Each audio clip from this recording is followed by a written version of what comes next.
Primeira carta aos Coríntios 13. Quem tem Bíblia, abre comigo. Aqui é um texto assim, pregado de forma ostensiva, amassado, virou música, né? Do Renato Russo, né? Renato Russo fez uma música com esse texto. Tem peça, tem poema. E é muito engraçado, porque todos eles usam o texto, sendo que o texto está condenando todos eles. É muito engraçado. Vamos ao texto. Ele disse assim: e agora passo-vos a ensinar um caminho ainda muito mais excelente. Ainda que eu fale a línguas dos seres humanos e dos anjos, se não tiver amor, serei como o sino que ressoa, ou como o prato que retine. Mesmo que eu possua o dom de profecia e conheça todos os mistérios e toda a ciência, e ainda tenha uma fé capaz de mover montanhas, se não tiver amor, nada serei. Mesmo que eu dê aos necessitados tudo que eu possuo, entregue ao meu próprio corpo para ser queimado, se não tiver amor, todas essas ações não me trarão qualquer benefício real. Olha só, eu gosto muito dessa ênfase da King James que diz, benefício real. O amor é paciente, o amor é bondoso, não inveja, não se vangloria, nem é arrogante. Não se porta de maneira inconveniente, não age de forma egoísta, não se enfurece facilmente, não guarda ressentimento. O amor não se alegra com a injustiça, pois sua felicidade está na verdade. Tudo sofre, tudo crê, tudo espera e tudo suporta. O amor jamais morre. Todavia, as profecias deixarão de existir, as línguas se cessarão, o conhecimento irá desaparecer. Porquanto em parte conhecemos e em parte profetizamos.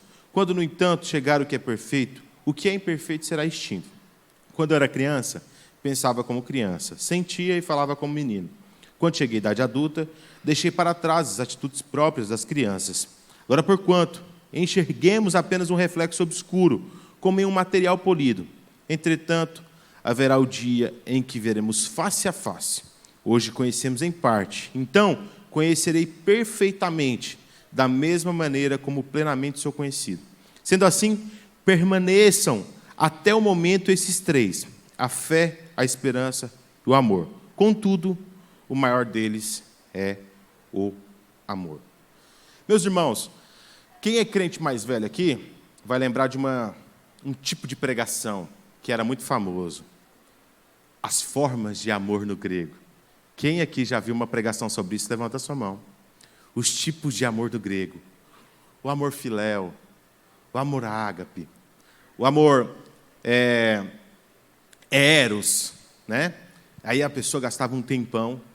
E isso é uma interpretação que, de fato, pode ser inicialmente correta no que diz respeito à semântica, mas ela é culturalmente extremamente errada. Por quê? Biblicamente falando, Deus ele compreende a plenitude do amor. Em Deus existe o amor de amigo, o amor a Ele, o amor fiel, o amor bondoso, que é justamente tudo que Paulo apresenta aqui. O amor de Deus, ele compreende toda a existência humana. Nós precisamos, com urgência, parar de ficar fragmentando a existência e a pessoa, as características de Deus, porque isso é também uma tentativa de dividir e achar que Deus é o quê? Um Subway. Tem gente que lida com Deus como se estivesse entrando para consumir um Subway. Por quê? Porque ele chega lá, diante daquele cardápio das características de Deus, ele chega lá diante daquele cardápio da personalidade, dos atributos comunicáveis de Deus e começa a escolher. Aqui nós temos a justiça. Não, a justiça é muito dura, eu não vou querer a justiça. Aqui nós temos a misericórdia. Não, a misericórdia eu quero, por favor, 2 fatias de misericórdia. Aqui nós temos o amor. Não, o amor pode encher de amor. Coloca amor extra também que eu preciso. Aqui nós temos a graça. Não, mas aqui nós temos a ira de Deus. Não, a ira eu não vou querer porque hoje eu estou eu estou com azia, não quero a ira de Deus. A gente começa a escolher aquilo que nos apraz de Deus. E Deus não se fragmenta. Deus não se divide.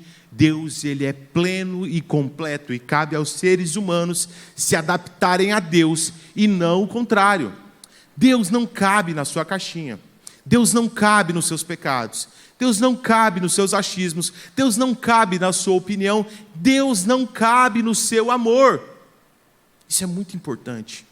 Deus não se encaixa na sua forma de enxergar o amor. Deus não se encaixa na sua perspectiva de vivenciar os atributos dele. Quero te contar uma história. Imagina a seguinte cena, vamos fazer um exercício de criatividade aqui.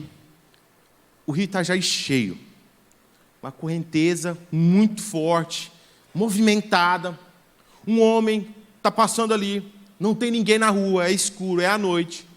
E ele observa uma criança se afogando lá no rio. Por um momento, ninguém consegue... Imagina só, você está andando, você vê uma criança se afogando. Ninguém consegue ficar indiferente a uma cena dessa. Correto? Ninguém consegue ficar indiferente. Aquele homem, por um momento, num reflexo, começa a ir em direção ao rio. Só que dele para e vê que o rio está muito movimentado. E ele começa a titubear. Ele fala, uai, se eu for, eu também posso morrer. E ele começa a titubear e a lembrar, mas eu não nado tão bem. E em um momento aparece um feixe de luz e desce do carro uma repórter e um cinegrafista e começa a filmar aquela cena. Aquele homem se enche de coragem, entra no rio, esquece o seu medo, ou pelo menos camufla o seu medo, porque ele tinha um interesse maior. Qual o interesse? Ser filmado e visto como um grande herói. Quem olha de fora, entende que aquele homem é o quê? Um homem corajoso, valente, protetor das crianças, irredutível contra o perigo. Mas no íntimo do coração daquele homem, ele sabe que ele titubeou e que o que destruiu as dúvidas dele não foi o senso de buscar salvar aquela criança, mas foi a possibilidade de se tornar alguém famoso, se tornar um herói público. Cristianismo, meus queridos, não é um conjunto de regras. Ser cristão não é seguir um conjunto de regras. Eu vejo muito no Instagram, ficando cada vez mais famoso, uma série de perfis e tal, de passagens estoicas. A filosofia estoica vem tomando uma proporção muito grande. Para quem não sabe, vou fazer um breve resumo. Essa filosofia até aparece nas Escrituras, no debate ali em Atenas, em Atos, quando Paulo está em Atenas, ali no Areópago, aparecem duas escolas filosóficas, os estoicos e os epicureus. Ali, os estoicos é justamente essa filosofia que vem sendo resgatada. Por quê? Porque ela trata, ela constrói conceitos morais muito bem definidos. Não se deixar abalar por aquilo que você não tem influência direta. Bonito esse conselho, né? De Marco Aurélio. Outro conselho de Marco Aurélio, nos seus pensamentos, se eu não me engano, é no livro 5, no livro 6, ele diz assim, acorde e vença pela manhã. Bonito esse conselho, né? Se você acordar cedo e vencer os seus desafios pela manhã, todo o seu dia será mais tranquilo, né? Ele era o imperador, ele poderia dormir até meio-dia, mas ele optava em acordar cedo para vencer as manhãs. A vida desses homens se resumiam em conceitos e conjuntos de regras. E muito crente entende a vida cristã a partir dos mesmos princípios, achando que ser crente é seguir um manual de instrução. E isso, o fato de seguir esse manual de instrução, nos gabarita a amar a Deus de todo o coração. Porque eu não mato ninguém, eu sou alguém que ama a Deus.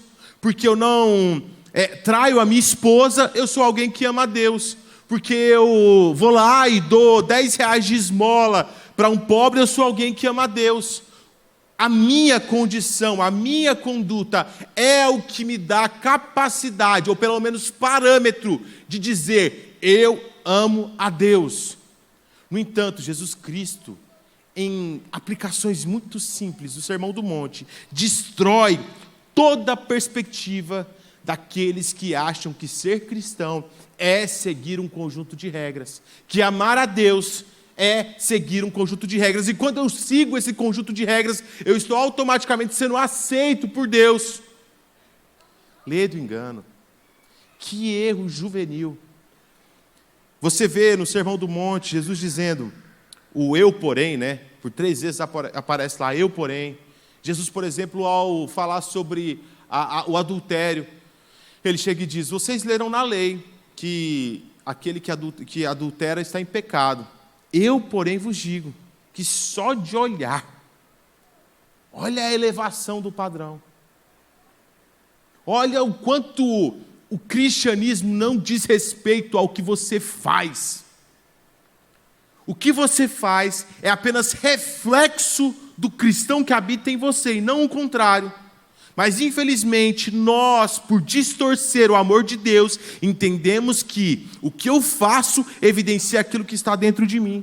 Ah, não, eu vou lá, eu vou ajudar o pobre, eu não vou trair a minha esposa, mas o seu coração é cheio de olhar cobiçoso. Não, eu não mato ninguém, mas você fala mal de todo mundo, é invejoso, é rancoroso. Nós precisamos com um senso de urgência. Parece ridículo, parece, né? Mas nós precisamos com um senso de urgência, entender que o cristianismo não se resume a um conjunto de boas maneiras. O cristianismo não se resume a um conjunto de boas condutas. Uma das pessoas mais éticas que eu conheço na minha vida é a minha avó, ela é budista. Se Jesus voltar hoje, ela não vai para o céu. Ela manda uma grana para a LBV, sabe aquela Legião da Boa Vontade? Há décadas. Ela ajuda criança pobre, ela não deve ninguém na praça, tem 80 anos, não deve ninguém na praça.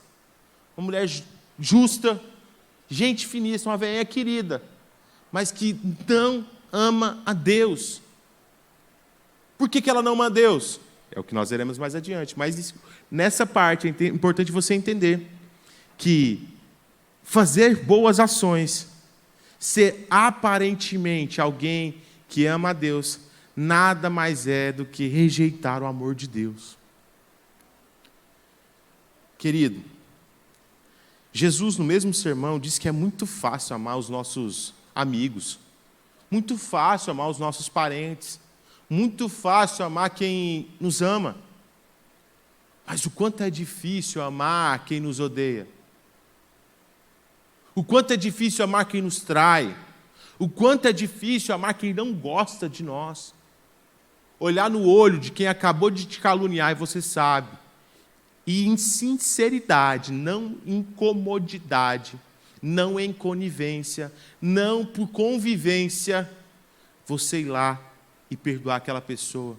Sem precisar fazer um espetáculo. Sabe aquela pessoa que vai perdoar, que chama todo mundo à igreja, chama todo mundo junto e fala assim, eu quero chamar aqui o fulano, porque eu quero perdoar ele de todo o meu coração. Está rolando um espetáculo aqui. Você acha que essa pessoa quer o perdão? Ela só quer alimentar o seu ego. Você sabe que as pessoas que são mais... Você vê isso muito em relacionamento, né? É para sempre até que se separa, né? É um amor. Nossa, a rede social é uma maravilha. O casal era nossa. Aí se separa, se odeia. Que amor é esse que muda? Porque nós somos induzidos a viver um amor romântico, gente. E Deus não é romântico. Desculpe se eu estou te frustrando. Não tem problema você chamar Deus de cheiro, meu amor. Não tem problema. Não estou aqui para tirar onda com isso. Não estou aqui para condenar ninguém. Não tem problema falar meu amado. Mas lembre-se, Deus não é um ser fofes. Deus não é romântico. Deus não é um príncipe encantado. Você vê muito isso, as solteiras, me perdoem, mas você vê muito isso em solteiras, porque elas idealizam um relacionamento com Deus a partir de uma perspectiva distorcida de relacionamento que ela tem, ela cria um estereótipo de homem, e ela olha para Deus e canaliza a carência dela em Deus e começa a tratar Deus a partir dessa visão de amor. Deus não é o seu marido. Deus não vai suprir a sua carência. Isso é uma mentira. Sabe por quê? Porque Deus não é romântico. Deus é Deus. Deus é Deus. O amor de Deus não é fofo. O amor de Deus, ele não é um amor estético. O amor de Deus é salvífico. Quando você olha para João 3,16, outro texto fantástico, que eu vou falar um pouquinho mais para frente. você observa o escopo, o objetivo do amor de Deus. Porque Deus amou o mundo de tal maneira que fez o quê? Deu o seu filho. Não é porque ele ambicionava ter relacionamento com Deus. Às vezes as pessoas criam estereótipos de Deus que é assim, ó, esbarra na heresia. Mas assim, dá uma resvalada no guarda-rei da heresia. Sabe, achando que Deus é esse ser romântico, achando que Deus é esse ser relacional no sentido de convivência. Aí uma pessoa aceita Jesus, e a gente está pregando aqui, e você finge quando você está do lado para se sentir incluído. E aí, não, porque você precisa ter relacionamento com Deus, você precisa... Tudo é certo. O amor de Deus é medido a partir do relacionamento que você tem com Ele. Só que a gente não ensina o que é relacionamento com Deus. Aí a pessoa está lá orando, uma pessoa nova convertida, e ela não sentiu nem um arrepiozinho. Sabe o anjo abraçando casa? Sentiu o anjo me abraçando casa. Não tem nem isso. E aí a pessoa vai se frustrando. Por quê? Porque mentiram para ela sobre o amor de Deus. A gente precisa urgentemente parar de mentir o que é o amor de Deus para as pessoas e para nós. Gente, Deus não está preocupado se você vai ter um carro. Me desculpe te frustrar de novo. O amor de Deus não se preocupa se você vai desencalhar. Me perdoa se eu te frustrei de novo. O amor de Deus não se preocupa se você vai ter uma vida feliz. Deus não tem compromisso com a sua felicidade. Deus tem um compromisso com o quê? Com a sua salvação. Porque Deus amou o mundo de tal maneira que deu seu Filho único para a salvação do mundo. Isso não quer dizer que Deus não pode te dar todas essas coisas que eu falei antes. E Ele te dá por graça e misericórdia. Mas o amor de Deus não pode ser medido a partir daquilo que você vê. E você não pode medir o seu amor para com Deus a partir daquilo que você faz. Porque senão você vai viver uma vida toda cristã mentirosa. E depois de um tempo você vai estar frustrado porque você não alcançou o emprego dos seus sonhos. Você vai estar frustrado porque você está com 50 anos e não casou. Você vai estar frustrado porque casou com alguém que não era o príncipe encantado num cavalo branco. Ele não tem nem um Corsa branco para andar. A gente se frustra porque nós rejeitamos o amor de Deus. O amor de Deus que é limpo, claro e principalmente objetivo. O amor de Deus não é um conceito subjetivo. O amor de Deus é um conceito extremamente objetivo. E é muito engraçado e pedagógico nós olharmos a igreja ao qual Paulo escreveu esse texto magnífico sobre o amor.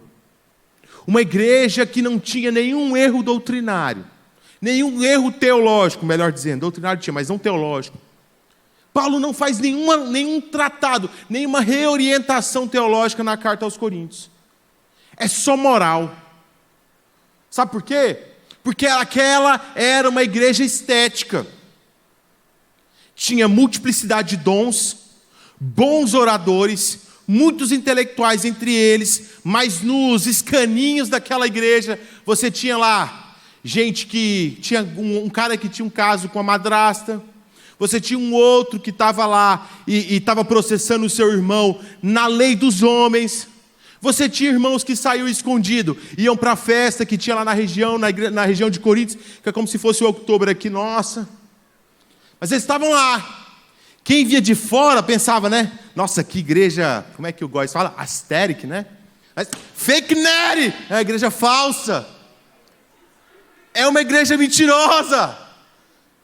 Não esperavam por isso, né? Peguei vocês de surpresa. Era uma igreja fake nerd, falsa, que falsamente amava Deus. Quem via de fora, esteticamente maravilhosa.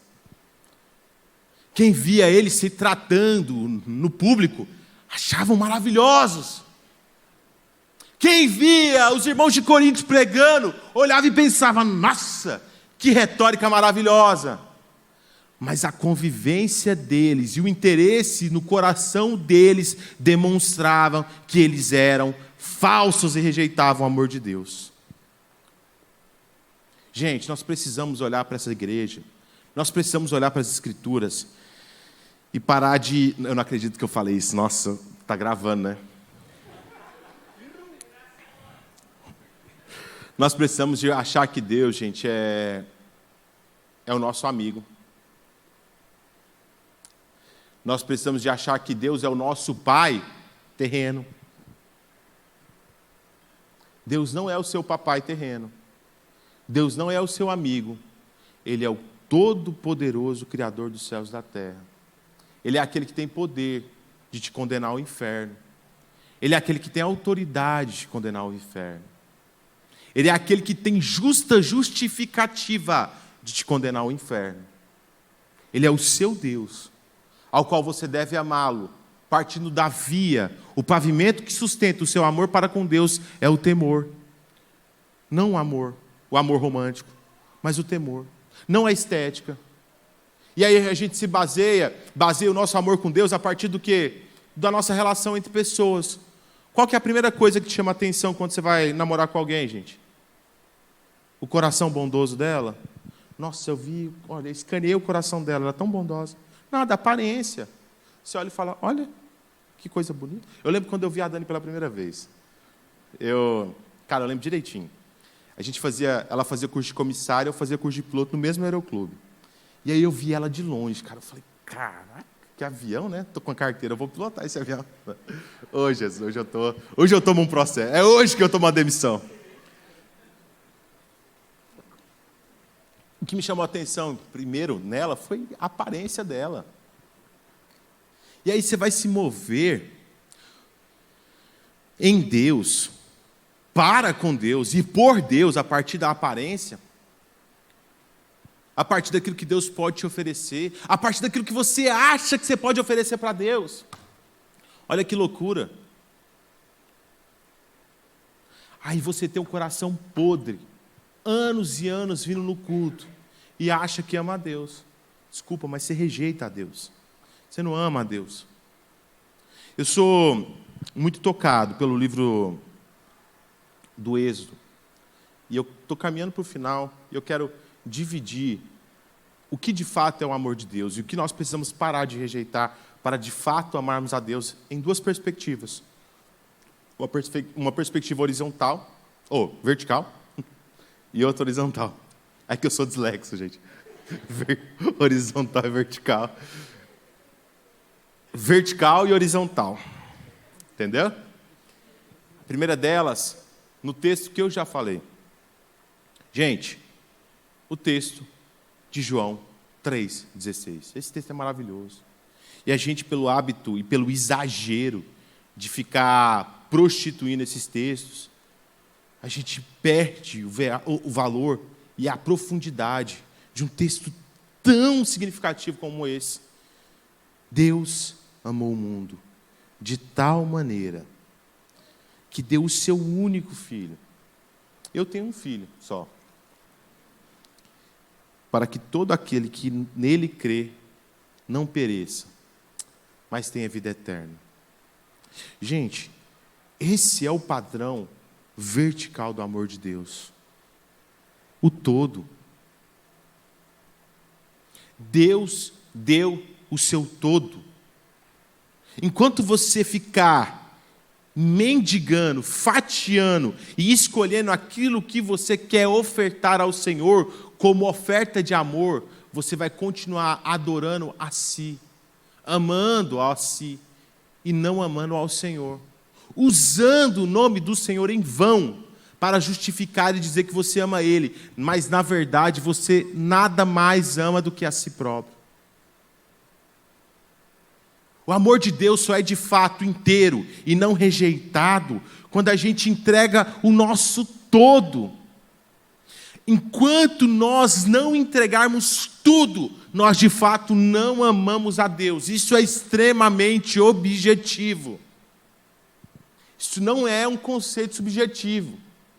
Porque Deus, o próprio Deus, nas palavras de Jesus, Ele define isso, porque Deus amou o mundo de tal maneira que Ele fez o quê? Deu o seu todo. Para quê? Para que haja salvação de todo aquele que no Filho crê. E se hoje Deus pedisse para você largar tudo e morar na rua para evangelizar 2 mendigos durante toda a sua vida, você faria isso? Gente, a gente tem dificuldade de largar o nosso conforto para cultuar a Deus, gente. Nós temos dificuldade, eu quero que você tenha muita sabedoria para entender o que eu vou falar. Nós temos dificuldade de largar as nossas opiniões para amar Deus. Eu atrapalhei o câmera bonita agora, o xará chega, deu uma entortada na máquina aí. Nós temos dificuldade, gente, de abandonar a nossa vontade. Ah, não? Essa planta aqui eu não gostei, não. Não vou participar do Uniced hoje, não, porque eu não curto planta. Eu acho que planta artificial polui a natureza, então eu vou sair. Isso aqui é até planta de verdade, eu acho. Mas, enfim. Polui e eu não vou participar. Cara, você é capaz de abandonar a convivência do corpo de Cristo, que é a igreja. Não é o corpo da Assembleia de Deus, não é o corpo do Alexandre, não é o corpo do... É o corpo de Cristo! Porque você ficou dodói com alguém. Nós somos capazes de abandonar a convivência e o amor de Deus, porque eu estou cansado. Nós somos capazes de abandonar o amor de Deus e a convivência com Deus, porque eu me apaixonei por alguém que não é da igreja. Você dizia por causa de relacionamento. Oh, que loucura! Como é que a gente fala que ama Deus? Acha que a igreja é academia, que se meus amigos não for, não vou malhar. Para, senhor! Uai, a igreja não é assim, não. Vida cristã não é isso, não. Amar a Deus não é isso, não. Isso aqui não é um clube social, não. Isso aqui é o motivo ao qual o Filho de Deus morreu. O Filho de Deus morreu por causa disso aqui, gente. Isso é amor. Isso é amor. Qual é o padrão de amor deixado por Deus? O todo. E aí, você não é capaz de ser alguém mais relevante na sua faculdade porque você tem vergonha. Você não é capaz de ser alguém mais relevante no seu trabalho e atingir e mudar pessoas porque você tem vergonha do que as pessoas vão falar de você. Porque você tem vergonha de ser exposto. Imagina Jesus com vergonha de ser exposto. Ele foi crucificado nu. Nu. Deus foi crucificado nu. Imagina ele chegar lá, não, eu estou com vergonha de ser exposto, não vou morrer por ninguém, não. A gente precisa parar de achar que Deus é romântico, gente. O amor de Deus não é um amor romântico. O amor de Deus é sacrificial. É abrir mão. O amor de Deus é perda. Se você não estiver perdendo nada por causa do Evangelho, você não está amando a Deus. Você só de fato consegue entender que está amando a Deus quando você começa a ver que está perdendo coisas. Perdendo tempo de sono para cuidar de pessoas. Sem ninguém ver. Sem tocar trombeta. Sem ficar, nossa, ontem eu fiquei até 4 horas da manhã atendendo uma pessoa. Nossa, como eu sou uma pessoa entregue pelas outras. Você só entende, você só consegue perceber que está de fato amando a Deus quando você consegue perdoar quem te ofendeu. Quando você vive a filosofia do pato. Sabe qual que é a filosofia do pato? Já viu o pato nadando fora d'água? Todo pleno, né? Retinho, pá. Mas como é que o pato está dentro d'água? Você está ali, ó. As pessoas estão... Você está por dentro, você está igual um pato aqui, ó. Mas por fora você está de boa. Domínio próprio. Amando as pessoas acima da sua vontade. Amando as pessoas acima da sua opinião. Difícil demais. Porque o amor de Deus só é... Você consegue palpar e mensurar que você está de fato amando a Deus quando você está perdendo na vertical. E você consegue viver isso na horizontal. A partir de um texto que eu quero ler com vocês. Eu li com vocês João 3,16. Eu quero ler 1 de João 3,16. Que diz assim. Quando eu achar, eu digo. Um minutinho que eu estou achando. Eu fui inventar de pegar uma Bíblia nova. Aí nessa Bíblia aqui eu não consigo me localizar tão bem. Achei. 1 de João 3,16. Como que é João 3,16 mesmo? Que Deus amou o mundo de tal maneira que deu o seu único filho para que todo aquele que crê não pereça, mas tenha vida eterna. E 1 João 3,16 diz assim, ó. Nisto conhecereis todo o significado do amor. Conhecereis todo o significado do amor. Cristo deu a sua vida por nós. E nós devemos dar a nossa vida pelos nossos irmãos. O amor de Deus, ele é finalizado na horizontal. Por quê? Porque nós entendemos o ministério de Jesus, ao qual todos nós herdamos, que é o amor sacrificial em favor do próximo. Gente, nós culpamos a igreja, nós culpamos as pessoas, nós culpamos o governo por causa do nosso fracasso, nós culpamos o nosso irmão porque nós não conseguimos ficar tão forte. Eu fui aconselhar um rapaz, que ele falou assim para mim, ele lutava contra a pornografia. Não, porque é difícil demais. Pô, estou lá na academia, as meninas de leg. Olhei para ele e falei assim, cara, a culpada são as meninas ou seu coração pornógrafo que não consegue olhar uma mulher de leg, cara? Na cabeça daquele cidadão, o culpado dele consumir pornografia não era ele, o coração pecaminoso dele, os olhos cheios de cobiça dele. Era quem? Eram as pessoas que estavam com a roupa que não agradava a ele. Não, mas porque antigamente as pessoas, quando Paulo escreveu para não cobiçar, quando Jesus falou isso, as pessoas eram mais comedidas. Meu amigo, se você assistir um filme sobre a Grécia, você vai saber que o pau quebrava. O termo porneia vem do grego, só te cantando essa pedra. Te dou uma experiência. Procure sobre cerâmicas gregas que você vai ver cada absurdo que muito site pornô fica para trás. Você acha que a tentação começou com a internet? E a gente acha que a razão ao qual nós não amamos a Deus é porque as pessoas me atrapalham. A razão ao qual eu não consigo ser fiel à minha igreja é porque a igreja não é tão boa. Isso acontece demais no CTM, gente. Eu volta e meia eu tenho que lidar com alguns ex-alunos que eu encontro aí pelas estradas da vida, que estão fraquejando, não estão servindo mais. Aí você vai escutar, não, porque a minha igreja é muito triste, lá não tem ninguém que canta, não tem ninguém que toca, meu pastor é muito isso, meu pastor é muito aquilo. Todo mundo é culpado, menos o peão. Ele é o perfeitinho. Como diria aquele filósofo, o Rodolfo Abrantes, é complicado e perfeitinho. Né? Ele é maravilha. Gente, nisso conhecereis o todo do amor.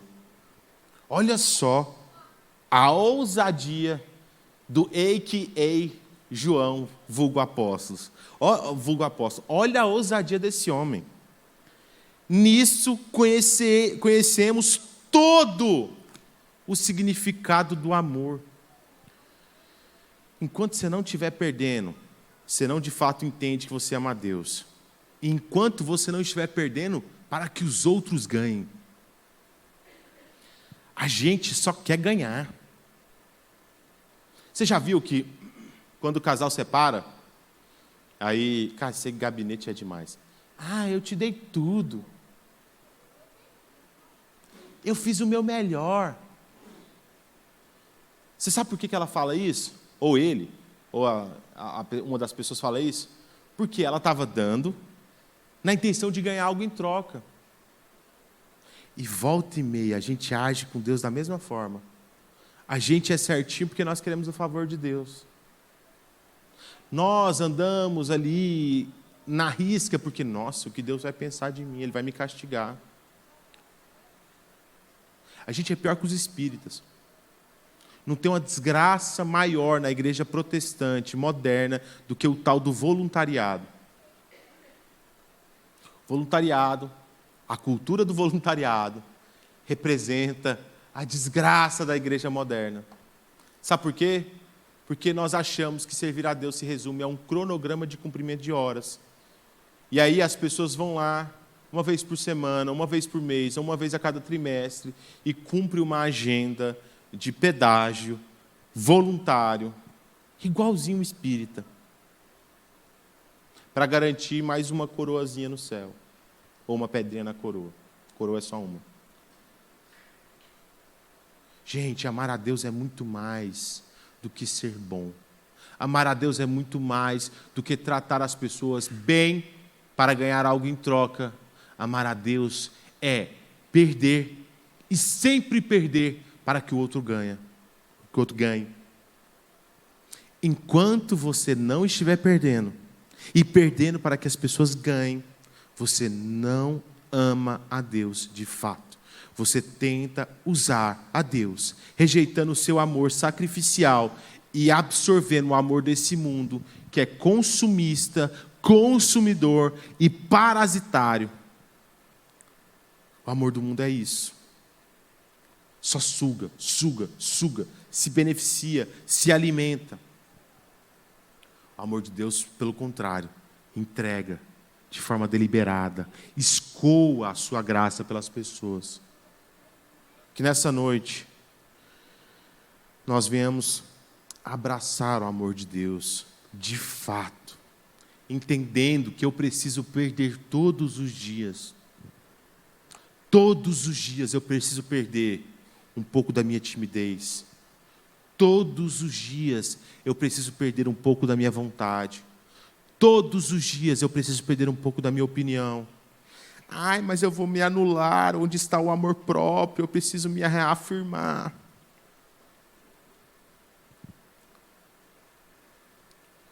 O pai do amor próprio, o primeiro dos coaches, foi quem? Se tem algum coach aqui, me perdoa, gente, é uma piadinha. Piadinha, foi Satanás, é uma piadinha. Nada contra os coaches, viu, gente? Muito pelo contrário. Cara, você não foi criado para se reafirmar. Você não foi criado para se encontrar e se descobrir e se autoconhecer. Você não foi criado para se amar. Você foi criado para amar a Deus. E a partir do amor de Deus, tudo vem sendo construído. Então, que nessa noite, você e eu devemos olhar para o nosso coração, olhar para os nossos interesses, para as nossas atitudes, para as nossas buscas, os nossos anseios, o nosso comportamento e ver, em tudo que eu faço, eu estou perdendo ou estou ganhando? Eu estou fazendo porque eu estou perdendo ou estou fazendo porque eu estou ganhando? Porque se eu estiver perdendo, aí eu estou amando a Deus. Agora, se eu estiver ganhando, eu estou amando a mim. É amor próprio, é amor egoísta, narcísico, e que vai me levar a rodo para o inferno. É difícil, dificílimo. Dificílimo. Por isso que amor é um dom. É difícil, é um milagre. Mas nós servimos um Deus de milagre. Não ache que você tem capacidade para amar a Deus que você não tem. Amor a Deus não é passado por osmose, por simbiose. Biologia aí, ó. Tirei um 10 agora depois dessa. Gente, amor de Deus é passado de forma espiritual. Quem te ensina a amar a Deus é o próprio Espírito. Você não tem capacidade para aprender isso, não. Para. Primeiro passo é você olhar para Deus e dizer: Deus, eu sou incapaz de te amar. Todas as minhas tentativas são trapos de imundícia, Senhor. Todas as minhas buscas são vazias e egóicas. Nessa noite eu quero te pedir uma coisa só: me ensina a te amar. Me ensina a parar de amar a mim, de retroprojetar o teu espírito, o teu amor, no meu amor próprio. Me ensina a parar de buscar, empreender em buscas egoístas. Me ensina, principalmente, a amar a perda. Amar perder em favor do teu reino. Amar. Quando alguém me caluniar, de forma justa, com razão, olhar e amar ser caluniado. Não porque você é masoquista, mas porque o reino de Deus é isso mesmo. Jesus foi caluniado. Quando você tiver que ceder um prato de comida para alguém, que você venha amar, é privilégio. Quando você precisar pegar e limpar o chão, que você venha amar, é o privilégio de se expor. Quando você for exposto no seu trabalho a perder uma promoção para que outra pessoa ganhe, que você venha amar isso. Ame. Quando Deus não atender uma oração sua, que você venha amar o silêncio de Deus. Que isso, a perda, é, de fato, a completude do amor de Deus. Amém? Vamos orar? Fique de pé no seu lugar.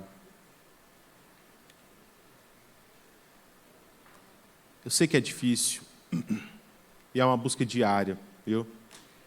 Você nunca vai estar apto a amar a Deus. Nunca. E Deus sabe disso. Deus sabe disso. É muito libertador, viu, gente? Se olhar para Deus diante das suas incapacidades. É muito libertador. Não é se acomodar. Não é a síndrome de Gabriela, sabe? Eu nasci assim, vou morrer assim, Gabriela. É você olhar para as suas incapacidades e olhar para a capacidade de Deus.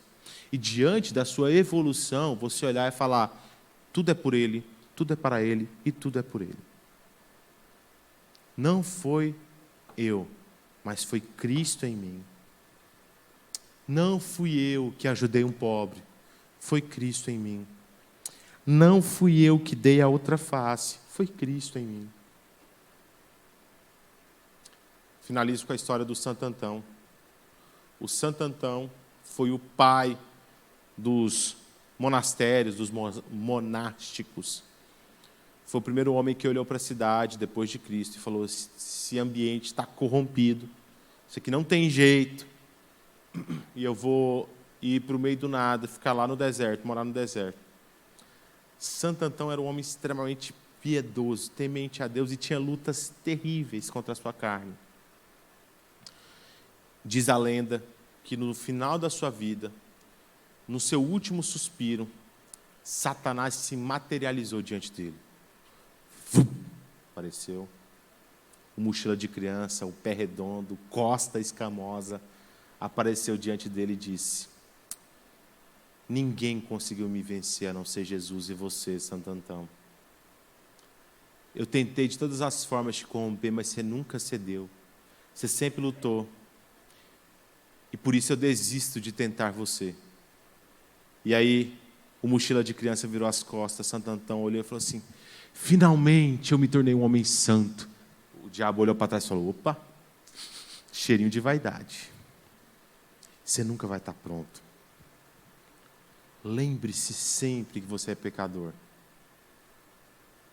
E lembre-se sempre: perda todos os dias. Acorda, abre o seu olho e diz: Deus, eu estou pronto para perder. Deus, eu estou pronto para perder. Meu Deus, e aquele discurso que eu sou um vencedor? Você não é vencedor não, bobão. Você é mais do que vencedor.